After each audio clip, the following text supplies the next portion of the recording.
Hey, it's your favorite slightly hood therapist, and I am so excited again, per usual. I'm always excited, right? But I am so excited because I am talking today with Miss Tiffany Tribbitt Cooper. Yes. Cooper Tribbitt. You done changed your name so many times.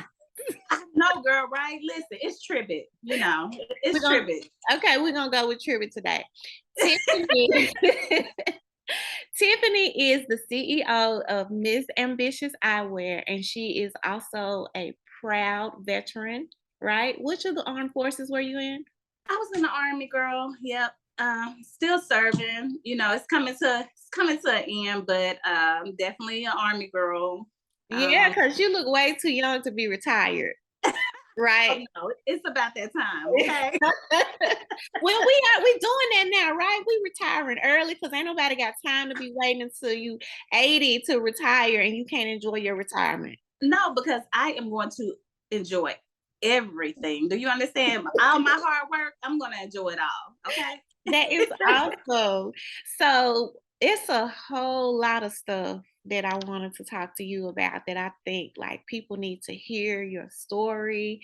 Um, get us started with what made you say at 18, I'm out of here, and you just went and joined the army, the military, the armed forces. You're gonna have to correct me a couple times which one it is I'm supposed to be saying, but you just left. I So, girl, like it was, my senior year. It was either I go to UT Knox or go off to the military, and I was really ready to just go. I was ready to get out of Memphis. So you remember Pam, Mhm. Pamela Eddins? Yep. So me and Yes, her, we was like, let's ma'am. go. We was like, we're gonna go. And we joined, and next thing you know, my first duty station was Germany, and so it was up from there. Like I literally left North Memphis and Went moved to to Germany. Germany? Germany after I finished my training and everything, of course. So that was just the beginning to different doors being open for me. But I'm very grateful for that decision that I made in my life. I wouldn't change it for anything in the world. It exposed me to so much more. Right, And right. So you and Pam, you guys joined together. When you left, did you stay together or were you separated? What was that like? well, girl, I'm glad she ain't on here because she would talk about me, honey. Well, so we were supposed to go to our first duty station together and everything. And then I let this gentleman propose to me and I said I do. And so I ended up in Germany and she ended up on the West Coast. But hey, look, life goes on. Oh, you talking about friends that just let a man come in and just take you away like that? I was young, girl, just young. I And get all I knew, what I saw growing up, is just, oh, be a wife, okay. So that's what I tried. I made a few attempts at that. I'm gonna get it right though. Hey, it's still time a left. few attempts. We're gonna come back to that. But you just said something like, so you said that all you saw and what you knew growing up was to be a wife. That is Yeah. very different, I think, than what a lot of women of color have been saying, what we experienced. Like a lot of us didn't grow up in two-parent households, so we don't know what it looks like to be a wife. But you did, and you grew up thinking, okay, yeah, I done joined the military, and this is, my goal, but I also done met this man, so I'm supposed to be a wife. How did Yeah. it happen? It to me, I felt like, I definitely young. We really didn't know each other. But again, things happen. I wouldn't take away the experience for anything. Some people like, oh, I wish. No, I feel like things happen for a reason. I plow through them and make strides and make the best out of any situation. Mhm. And again, I would have never had the opportunity to go to Germany. So you gotta look at that as a plus. I would have still been in the States, but I went to Germany. So he was also in the service. He Yeah, he was a little ahead of me. He was permanent party, but his duty station was Germany. So okay. that's what happened with that situation. But moving on, we're not gonna talk about that too much longer. Well, okay. Did you and Pam fall out about that, or was she like, okay, I know how Tiffany is? No, no, actually, no. Seriously, when we talked about it, I asked her before I even said I was gonna marry him. Like, I was like, if you don't want me to go, I won't go. And she was definitely fine with it. In the back of your she head, you still, was like, she I'm still, going anyway. she still talk her stuff to this day. But it's all love. Yeah, We love each other. It's just it's one of those we locked in. that's awesome. That's amazing. That is amazing. Okay, how did your parents did they know that this was coming? How did they handle their little girl just up and leaving? And you went from, I can't stress this enough. You went from North Memphis, No. South Memphis to Germany. What your Yeah. parents say? So initially, when I entertained the idea of the military, a lot of people don't know this. Initially, I was going to do the Navy, right? Hmm. And the recruiter in the Navy, even though I was old enough to make the decision on my own, me as a good daughter, I'm still going to talk to my parents. I'm just not going to make a decision and run off to the military. I want to talk to them. Mhm. Well, the Navy recruiter took it upon himself to tell my parents, oh, well, she's joining anyway. So, and I was like, okay, I'm not going to the Navy.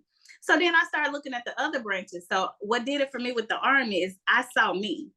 The Army had a Black female soldier working in the recruiting office, and I could relate.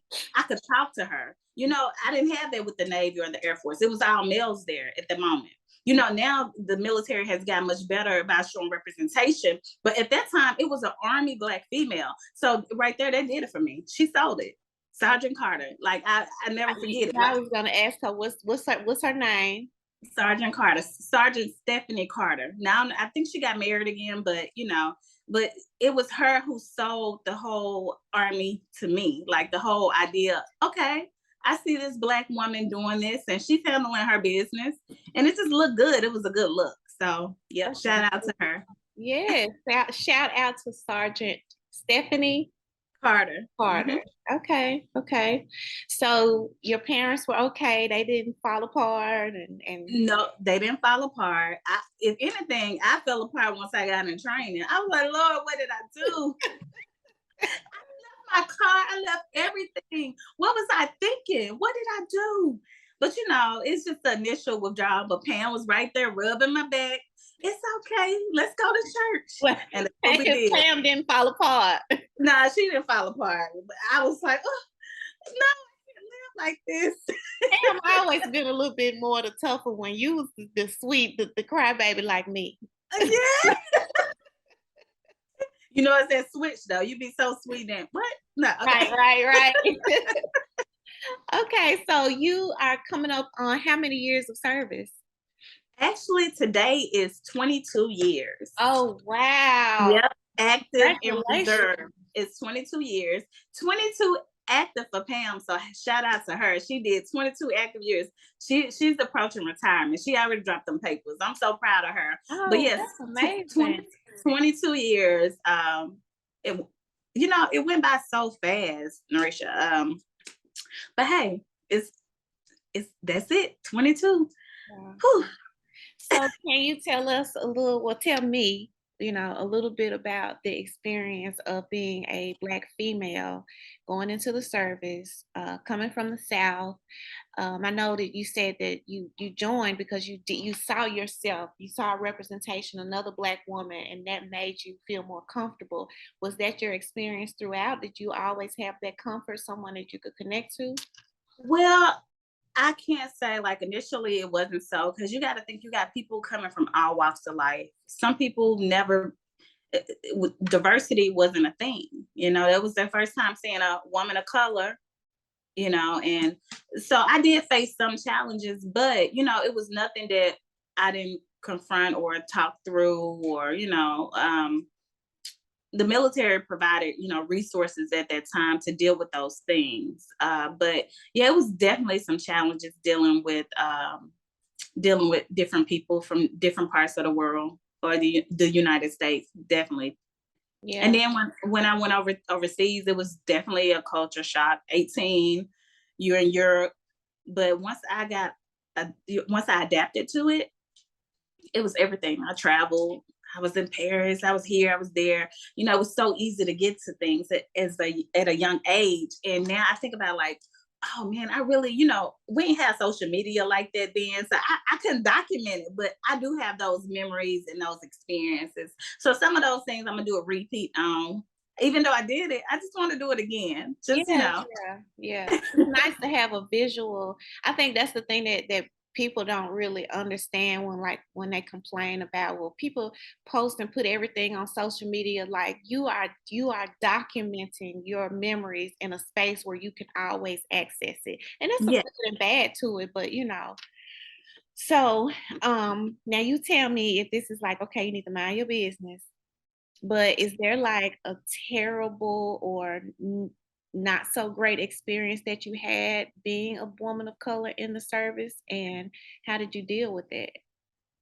So, well, when I was in Germany, I had a few experiences, but this is the one that really got me. I was in Germany and I had a counterpart. She was a white female. We both were pregnant at the time. Mind you, in the military, you have to take physical fitness tests. So she never passed a physical fitness test. Never. Since the day she came to the unit, she never passed a physical fitness test. Mm. I passed the physical fitness test when I came to the unit. Um, but the first sergeant at that time, he tried to flag me from getting promoted because I couldn't take another physical fitness test and I was pregnant. But he tried to lift her flag from being overweight and not passing the PT test, even though when she failed her PT test, it was way before she was pregnant. So those were the things I was faced with. And me, I kind of snapped back. I got in a little trouble a little bit, but at the end of the day, I was right. And, my command stood beside me and I got my promotion because, that was not fair. Just look at it. If you have one soldier who's doing everything they're supposed to do, and you're trying to take something away from that soldier, but you're trying to give it to another soldier who never did what they were supposed to do, it's something wrong with that picture. It was clear as day. And the funny part about it, he was actually, after I got out of that unit, he was relieved from that command. So that did happen. So apparently something happened. It was probably bigger than that incident, Right, but right. that's just an example of how I had to fight for certain things. Yeah, Um, yeah, but yeah. And I think, some of the things that we experience as women of color, or even just, some of the Black men or just minorities in general, sometimes you have these events or incidents that happen.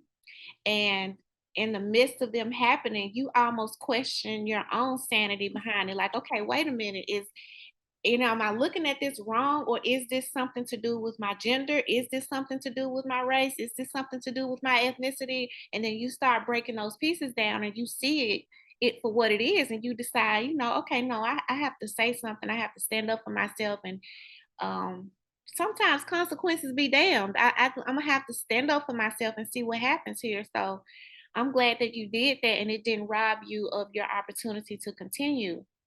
Um, but yeah, and those are like, that's one of the things as far as when I experienced with racism. The other thing that I really don't talk about as much, and I'm just going to be open up about it here in this forum because I don't, sexual assault, or to me is when you're touching me and you're not supposed to touch me, or grabbing on me. That happened, and it was a male, and he was my superior, and he tried to like do things to make everything uncomfortable for me in my work environment. mm, And I had to confront the issue. And at that time, now again, there's so many reporting mechanisms for things, but that's something I experienced. And people witnessed it around me, like, what is wrong? Why is he doing her like that? And he literally just violated me and then like tried to use his authority to control me. right. Oh. Yeah. Yeah, I experienced that as well. It's unfortunate, I'm glad now that more women are talking, because it happens, and I'm just glad that people have the space to talk about it, because at that point I really didn't feel comfortable going to anybody. I felt like I was gonna get blackballed. I just had to stand up for myself and say, look, don't you ever touch me like that again. You know, You got a 20-year-old and a 12-year-old. Okay then. I'm not. And then you said the first time. How many Yeah, marriages are we talking about? life has really, and God, of course, has really kept me when I felt like everything was falling apart.